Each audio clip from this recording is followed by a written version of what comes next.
শুরু করছি হরেক রকমের পরোটার নতুন সিরিজ। আজ শেয়ার করছি একটা আমিষ পরোটার রেসিপি। বানিয়ে দেখাবো মেটে রসুনের পরোটা। যদি পারফেক্টলি আমার মতন করে এই পরোটা আপনিও বাড়িতে বানিয়ে খেতে চান তাহলে দেখতে থাকুন আজকের রেসিপিটা প্রথম থেকে শেষ পর্যন্ত।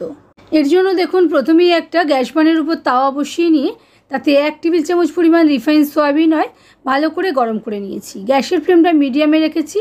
এবার এর মধ্যে 10-12টা রসুনের কোয়া আর 4-5টা কাঁচা লঙ্কা স্প্লিট করে অ্যাড করে দিয়েছি। দিয়ে 2-4 বার নেড়ে নেওয়ার পর এর মধ্যে 2টো মিডিয়াম সাইজের পেঁয়াজের স্লাইস আমি অ্যাড করে দিয়েছি। পেঁয়াজ অ্যাড করার পর গ্যাসের ফ্লেমটা আমি হাইতে করে দিয়েছি। হাই ফ্লেমে সবটা একটু ভাজা ভাজা করে নিচ্ছি। দেখুন ভাজতে ভাজতে আধ ভাজা মতন হয়ে গেছে, কালারটা হালকা চেঞ্জ হয়ে গেছে। এই পর্যায়ে এর মধ্যে একটা ছোট সাইজের টমেটো স্লাইস করে নিয়ে অ্যাড করে দিয়েছি। সেটাকেও হাই ফ্লেমে 2-4 বার নেড়ে নিচ্ছি। দেখুন সমানেই নাড়াচাড়া করে নিচ্ছি। মিডিয়াম ফ্লেমে করলে পেঁয়াজগুলো নরম হয়ে যেত। আমাদের উদ্দেশ্য নরম করা নয়, পেঁয়াজগুলো একটু কালার ধরার জন্য আমি হাই ফ্লেমে রান্না করে নিচ্ছি। দেখুন পেঁয়াজ আমাদের অনেকটাই ভাজা হয়ে গেছে আর টমেটোও অনেকটাই নরম হয়ে গেছে। টমেটোর জল পুরো মরে গেছে। এবারে এর মধ্যে কিছু গুঁড়ো মশলা আমি অ্যাড করে নিচ্ছি। 1/4 চামচ মতো হলুদ গুঁড়ো আর 1/2 চামচ মতো কাশ্মীরি লঙ্কার গুঁড়ো আমি অ্যাড করে দিয়েছি। দিয়ে আবারও সবটা একটু ভালো করে মিশিয়ে নিয়ে ভাজা ভাজা করে নিচ্ছি, যাতে হলুদ লঙ্কার গুঁড়োর কোনো কাঁচা গন্ধ না থাকে। 3 মিনিট মতো নাড়াচাড়া করে নেওয়ার পর এটাকে আমি নামিয়ে নিয়েছি। ঠান্ডা হওয়ার পর এটাকে আমাদের গ্রাইন্ড করে নিতে হবে। এবারে দেখুন আমি এখানে 250 গ্রাম মাটনের মেটে নিয়ে নিয়েছি। সেটাকে খুব ভালো করে ধুয়ে একদম জল শুকনো করে নিয়েছি। জল শুকনো করেই নিতে হবে, তা নইলে পাতলা হয়ে যাবে। অনেক বেশি ময়দার ব্যবহার করতে হবে। এটাকে একবার আমি পালস মোডে ঘুরিয়ে নিয়েছি, এইরকম টেক্সচারে চলে এসেছে। এবারে এটাকে একটা বাটির মধ্যে ঢেলে নিয়ে গ্রাইন্ডিং জারের মধ্যে আমাদের ঠান্ডা হয়ে যাওয়া পেঁয়াজ রসুনের ভাজাটা অ্যাড করে দিয়েছি। সেটাকেও হালকা করে ঘুরিয়ে নিয়েছি, কোনো রকম জলের ব্যবহার করিনি। পেঁয়াজ দেখা গেলেও কোনো সমস্যা নেই, বরং বেশি ভালো লাগবে।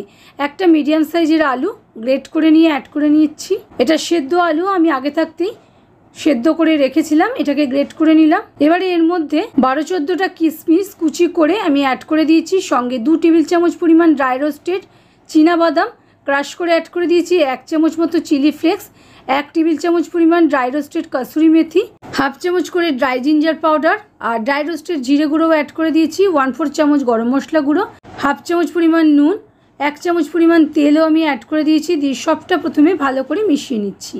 দেখুন খুব ভালো করে মিশিয়ে নিচ্ছি। এবারে ময়দা মাখার জন্য একটা বড় বাটি আমি নিয়ে নিয়েছি। তাতে 3 কাপ পরিমাণ ময়দা অ্যাড করে দিচ্ছি। 1 চামচ পরিমাণ চিনি, 1/2 চামচ পরিমাণ নুন আর খুব সামান্য 1 পিঞ্চ মতো খাবার সোডা অ্যাড করে দিয়েছি। 1 চা চামচ পরিমাণ রিফাইন সয়াবিন অয়েল অ্যাড করে প্রথমে শুকনো উপকরণগুলো খুব ভালো করে ময়দার সঙ্গে মেখে নিচ্ছি। এরকম হাত দিয়ে ডলে ডলে মেখে নেওয়ার পর এর মধ্যে আমাদের মেটের তৈরি করা মিশ্রণটা অ্যাড করে দিচ্ছি।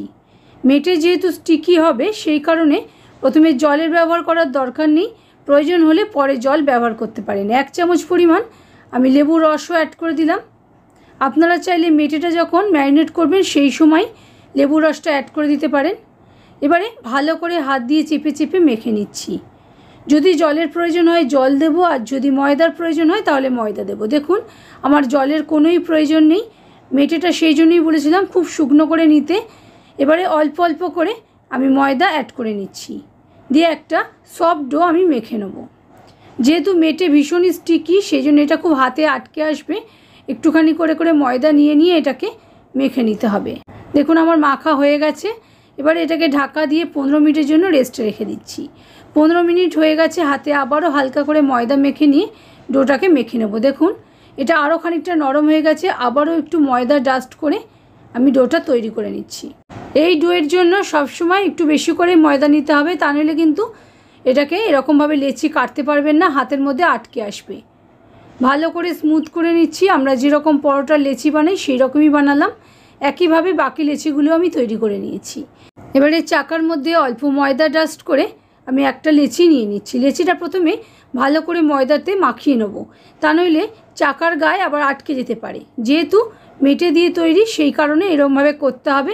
আমি আজকে 2 ভাজের পরোটা করে দেখাচ্ছি। দেখুন লম্বা করে বেলে নিয়ে মধ্যিখান দিয়ে ভাঁজ করে তিকোণ করে বেলে নিয়েছি। এইরকমভাবে 2 ভাঁজ করেও তিকোণ পরোটা খেতে খুবই ভালো লাগে। তাওয়াটা আমি আগেই বসিয়ে দিয়েছিলাম গরম হওয়ার জন্য। তাওয়াটা ভালো মতো গরম হওয়ার পর আমি পরোটা অ্যাড করে দিয়েছি আর গ্যাসের ফ্লেমটা মিডিয়ামে রেখেছি। প্রথমে উল্টে পাল্টে দু পিঠ হালকা করে সেঁকে নেওয়ার পর অল্প করে তেল অ্যাড করে দিয়েছি, দিয়ে উল্টে নিয়ে আবারও অপর পিঠে অল্প তেল দিয়েছি। এইরকমভাবে উল্টে উল্টে অল্প অল্প করে প্রয়োজন অনুযায়ী তেল ব্যবহার করছি। আপনারা চাইলে বেশি তেল দিয়ে ওই পরোটাটা ভেজে খেতে পারেন, কিন্তু যেহেতু প্রচুর জিনিস দিয়ে তৈরি আর মেটের একটা আলাদা ফ্লেভার আছে, সেজন্য খুব বেশি তেলের প্রয়োজন হয় না। খুব ভালো করে মিডিয়াম হিটে এটাকে ভাজতে হবে, তা নইলে কিন্তু ভেতরের যে মেটেটা আছে সেটা ভালো মতন কুক হবে না। দেখুন আবারও একইভাবে আরও একটা পরোটা আমি অ্যাড করে দিয়েছি, দিয়ে দু পিঠ প্রথমে হালকা করে সেঁকে নেওয়ার পর অল্প করে তেল অ্যাড করে দিচ্ছি। তেল দিয়ে ভালো করে মাখিয়ে নিয়ে অপর পিঠেও তেল অ্যাড করে দিচ্ছি। এইভাবে ভালো করে উল্টে পাল্টে চেপে চেপে আমি ভেজে নিচ্ছি। এই পরোটাগুলো শুধুই খেতে ভীষণই ভালো লাগে, কিন্তু যদি নিতে চান সেক্ষেত্রে একটু আচার খেতেই পারেন। ভিডিওটা যদি আপনারা ফেসবুক পেজ থেকে দেখে থাকেন তাহলে পেজটাকে ফলো করে নেওয়ার অনুরোধ রইল। ভালো থাকবেন, সুস্থ থাকবেন। আবারও আসছি নতুন রেসিপি নিয়ে নতুন কোনো ভিডিওতে।